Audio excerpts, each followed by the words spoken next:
Overrepresentation of youth.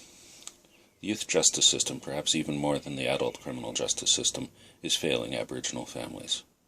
Aboriginal girls make up 49% of the youth admitted to custody, and Aboriginal boys are 36% of those admitted to custody.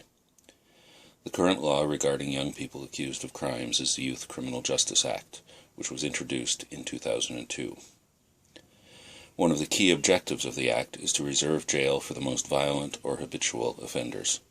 Even in such cases, one of the express goals of the youth criminal justice system is to address the circumstances underlying a young person's offending behavior in order to rehabilitate and reintegrate them. The Act has the flexibility to allow Aboriginal communities to have some measure of control over the youth process and to ensure Aboriginal perspectives are considered in individual cases. By many objective measures, the Youth Criminal Justice Act has been a success. Since it came into effect, there has been a steady decline in youth crime, youth court caseloads, and youth supervised on community sentences and in custody. But one thing the Act has not succeeded in doing is reducing the overrepresentation of Aboriginal youth in the criminal justice system.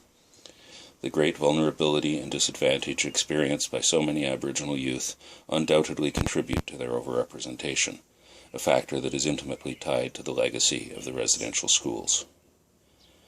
Many of today's Aboriginal children and youth live with the legacy of residential schools every day as they struggle to deal with high rates of addiction, fetal alcohol disorder, mental health issues, family violence, incarceration of parents, and the intrusion of child welfare authorities. All these factors place them at greater risk of involvement with crime. The growing overrepresentation of Aboriginal youth in custody mirrors and is likely related to the even more dramatic overrepresentation of Aboriginal children in the care of child welfare agencies. Research in British Columbia found that 35.5% of youth in care are also involved in the youth justice system, as compared with only 4.4% of youth who are not in care. The Commission believes that there are ways to reduce the growing overrepresentation of Aboriginal youth, but that they will be found primarily outside the justice system.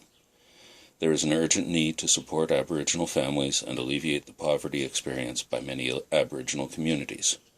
The federal government should take the lead by committing the resources necessary to eliminating the overrepresentation of Aboriginal children and youth in care and custody.